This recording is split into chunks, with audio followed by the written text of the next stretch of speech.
네, 안녕하십니까. 이관용 건축사입니다. 오늘 이관용의 건축 뉴스를 오랜만에 좀 전달해 보도록 하겠습니다. 지난 2월 5일 날 국토교통부에서 이제 보도자료가 나왔습니다. 그 보도자료 관련해서 여러분께 오늘 건축 뉴스를 좀 전달해 보도록 하겠습니다. 자, 지금 보고 계시는 자료는 2020년 2월 5일 국토교통부에서 보도자료로 낸 내용이 되겠습니다. 대략 건축물 관리법에 관련된 내용인데요. 화재 안전 성능 보강 지원을 국토교통부에서 약 2,600만 원이 들어가고 나머지 성능 보강 비용을 총 4천만 원 이내, 2020년에는 약 400동을 지원하는 그런 계획이 나와 있습니다. 그래서 한 건물당 총 공사비를 4천만 원 이내에 지급을 하고요. 이 비율은 국가와 지자체 그리고 신청자 이 3명이 1대1 부담으로 만들어지기 때문에 여러분이 이 화재 안전 성능에 대한 해당되는 건축물은 이 내용을 좀 잘 보시고 보강 지원을 받으시기를 좀 말씀드리고요. 그리고 주택의 화재 안전 성능에 대한 개선 지원도 이루어지게 되어 있습니다. 그래서 호당 4천만 원 이내, 저리융자로 1.2% 이내로 지원을 하기 때문에 여기에 이제 건축물에 대한 내외장재라든가 소방시설이라든가 보일러 전기시설 그리고 노후 설비 교체 등에 관련된 내용들이 포함되어 있기 때문에 여러분이 건축물이 이제 오래되었거나 또 이 화재 안전 성능에 포함되는 내용이라면 이 내용을 잘 보시고 지자체에 이거를 신청을 해서 이번에 지원을 받아서 좀 보강해보는 그런 시간을 가져보시기 바랍니다. 자, 본격적으로 내용을 좀 말씀드려 보도록 하겠습니다. 건축물 관리법에 관련된 내용인데요. 전문적인 관리 점검을 통해서 붕괴라든가 화재, 건축물 안전사고를 사전에 예방하겠다 이 내용이고요. 자, 건축물이 준공 후 5년 이내에 최초로 점검을 받아야 되고요. 그리고 그 이후로는 3년마다 전문가가 안전점검을 하게 되어 있습니다. 자, 3층 이상의 고시원이나 산후조리원 같은 경우는 방금 제가 설명드린 화재 성능 보강 지원을 2022년까지 완료하게끔 되어 있기 때문에 국비로 상당 금액을 지원하는 그런 내용이 이번에 포함되어 있고요.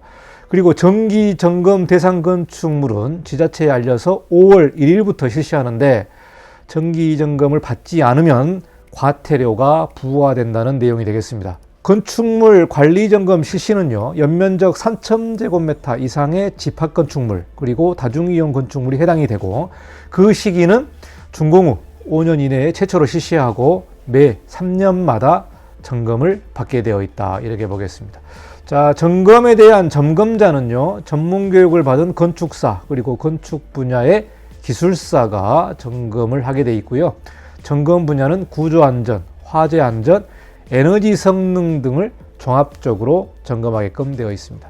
자, 이 법은 2020년 5월 1일 날 시행을 하게 되어 있습니다. 그래서 광역 지자체장은 적정 기술과 어떤 인력, 장비 등의 어떤 요건을 갖춘 건축물에 대한 관리 점검 기관을 지정을 해서 명부를 작성하게 되어 있습니다. 그래서 점검 기관에 대한 명부를 작성하게 된다. 그리고 건축 허가권자는 점검 기관을 지정해서 점검 3개월 전까지 대상 건축물의 관리자에게 점검 실시 여부 및 절차를 전달하게끔 되어 있습니다. 자, 여기서 말하는 건축물의 관리자는요, 건축물의 소유자라든가 또 건축물의 소유자가 어떤 사람에게 계약을 통해 가지고 그 건축물을 관리하는 사람이 건축물의 관리자가 되겠습니다. 그래서 쉽게 얘기하면 건축물의 관리자는 건축물의 소유자 이렇게 보시면 될 것 같습니다. 자, 그리고요 5월 1일부터 시행을 하는데 여기에 이번에 추가된 게 뭐냐면 이 첨탑이나 옹벽 이런 공작물 같은 경우도 정기 점검이나 노후 건축물에 대한 점검 대상으로 확대했다. 지난 태풍 때 지금 보고 계신 사진 보면은 태풍 때 이 교회 첨탑이 좀 무너지는 그런 사고가 있었습니다. 그래서 이번에 건축물 관리법에도 이런 좀 노후된 첨탑이라든가 옹벽에 대한 공작물도 정기 점검에 포함시켜야겠다. 그래서 점검 기관에 의해서 점검을 받게 되는 그런 내용이 되겠습니다. 본격적으로 2020년 7월 30날까지 이 12,000여 동에 대한 정기 점검 대상이 실시하게 되겠습니다. 그래서 5월 1일부터 7월 30일까지 정기점검을 받아야 되는 건축물이 약 12,000여 동이 되겠습니다. 이거를 이제 국토교통부에서 지자체에 알리고 이 점검이 원활하게 이루어질 수 있도록 사전 준비를 하게 한다, 이 내용이 되어 있는데요.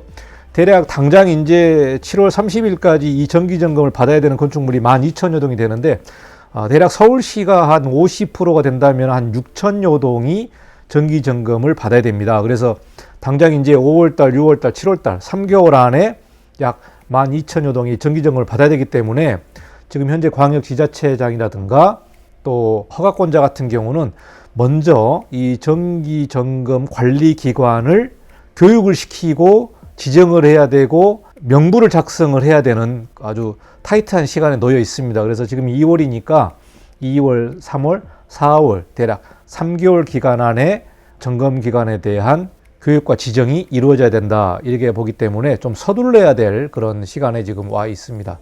자, 그리고 건축물 관리법에 대한 과태료 부분인데요. 보다 디테일한 내용들이 더 나와 있습니다만은 건축 뉴스 시간이기 때문에 개략적인 것만 제가 말씀드리면은 1,000만 원 이하의 과태료가 부과되겠습니다. 그래서 2020년 5월 1일 이후에 정기 점검을 실시를 하지 않으면 이 과태료가 부과되기 때문에요. 그동안 건축법에서 건축물 유지 관리 관련 내용이 있습니다만은 이번에 이제 건축물 관리법으로 새로 만들어졌기 때문에 1,000만 원 이하의 과태료가 나오게 된다. 그래서 꼭 정기 점검을 받아야 되겠습니다. 자, 그리고요, 2020년까지 화재 안전 성능에 대한 보강을 완료해야 되겠습니다. 여기에 대한 대상 건축물은 3층 이하의 피난 약자 이용 시설로 의료시설이나 노유자 시설, 지역 아동센터, 청소년 수련원 등은 이 화재 안전 성능을 보강해야 되고요. 다중이용업소 같은 경우는 이제 목욕탕이나 고시원이나 산후조리원이나 학원, 이런 업소 같은 경우는 이제 화재 취약 요건이라고 있습니다. 그래서 가연성 외장재라든가 스프링클러가 미설치되는 경우에는 2022년까지 화재 안전 성능 보강을 완료해야 됩니다. 그래서 여기서 말하는 다중이용업소는 1층에 이제 필로티 주차장 구조이면서 연면적 1000제곱미터 미만인 건축물에 해당이 되게 되면은 화재 안전 성능 보강에 대한 신청을 해서 심의를 받아서 지정을 받게 되면 보강을 조치를 하게끔 되어 있고요.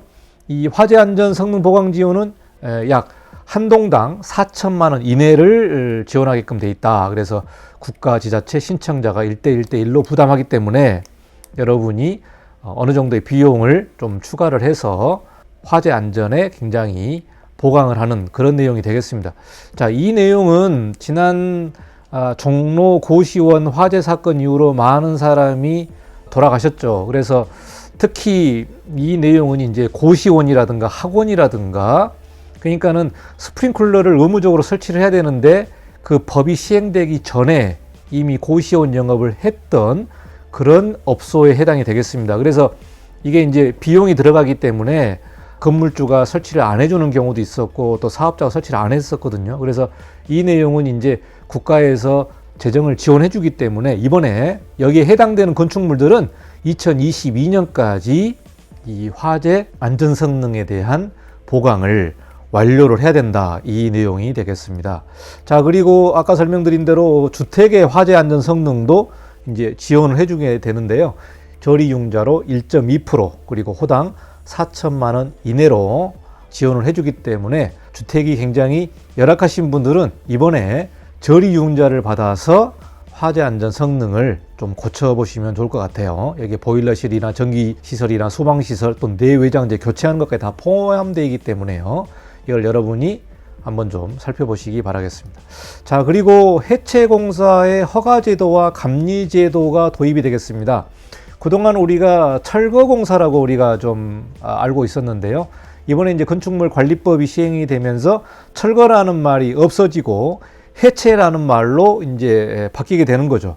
여기에 해체공사에 대한 허가의 대상은 지상과 지하를 포함해서 5계층을 넘는 건축물은 허가 대상, 그리고 연면적 1000제곱미터 이상 되는 건축물은 해체를 받을 때 허가 대상이 되겠습니다.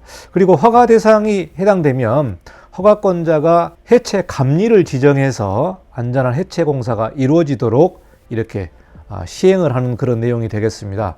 여러분 뭐 잘 아시겠습니다만은 서울시 같은 경우는 이미 해체 감리 제도를 도입을 했었죠. 이제 5월 1일 이후부터는 건축물 관리법이 시행되기 때문에 여기에서 말하는 이제 해체 감리도 별도로 또 명부를 작성하게 되어 있습니다. 그래서 허가권자가 해체 감리자를 모집을 해서 명부를 작성하고 이제 허가권자가 해체 감리자를 지정하게 돼 있기 때문에 그동안 건축물 소유자가 해체 감리자를 지정하게 되어 있었는데 이게 사고가 나다 보니까 이제는 허가권자가 이 해체 감리자를 지정하게끔 이게 법이 바뀐다는 겁니다. 5월 1일 이후로 바뀌기 때문에 이게 뭐 이제 지정 절차라든가 방법들이 지자체 조례에 따라서 또 바뀌기 때문에 당장 5월 1일부터 시행을 하기에는 조금 시간이 걸릴 걸로 보고 있습니다. 그래서 대략 한 7월이나 8월 정도 되게 되면은 해체 감리 내용이 본격적으로 시행을 하기 때문에 이 내용을 좀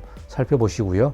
자, 그래서 국토교통부가 건축물 관리법에 대한 시행을 위해서 건축물 관리 점검자라든가 또 관련 전문가 육성이라든가 또 해체 감리 교육이라든가 또 화재 안전 성능 보강 사업에 대해서 지금 홍보를 하고 있고요. 또 지자체에서 이 교육을 실시할 예정에 있습니다. 이거는 교육을 받아야만 건축물 관리 점검자가 될 수 있고요. 또 해체 감리자가 될 수 있기 때문에 누구나 되는 것이 아니고 교육을 받아야 된다는 거죠. 그래서 당장 지금 건축물 관리법 정기 점검 교육이 이루어지게 되어 있는데 대한건축사협회에서 실시하는 교육을 받아야 됩니다. 그래서 교육 시기는 2월 17일부터 4월 30일날입니다.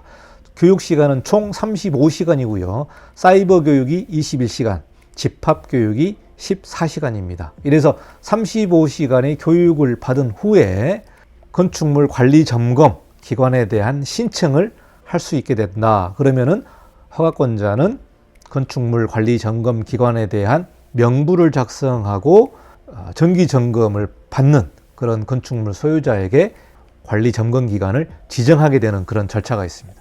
보다 이게 지금 아직 건축물 관리법에 대한 시행령과 시행 규칙이 발표는 안 되어 있습니다. 그래서 그동안 입법 예고가 실시가 되어 있었고요.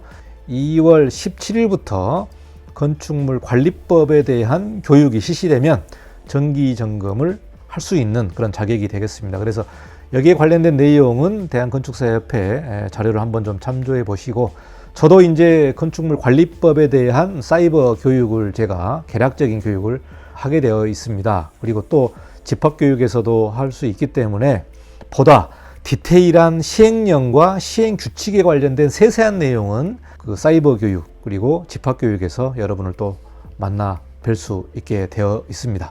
자, 여기까지 오늘 지난 2020년 2월 5일 날 국토교통부에서 발표한 건축물 관리법, 건축물 정기 점검, 그리고 화재 안전 성능 보강, 그리고 이제 해체 공사의 감리, 또 감리자 지정 이런 내용들이 이제 나와 있습니다. 그래서 오늘 이관영의 건축 뉴스를 통해서 개략적인 건축물 관리법에 대해서 좀 설명을 드렸고요. 2020년 5월 1일부터 시행을 하기 때문에 여기에 관심 있는 건축사분들은 한번 살펴보시고 준비를 하시면 될 것 같습니다. 자, 여기까지 이관영 건축 뉴스 마치고 다음 시간에 또 다른 영상으로 찾아뵙도록 하겠습니다. 구독, 좋아요 부탁드립니다. 감사합니다. 이관영이었습니다.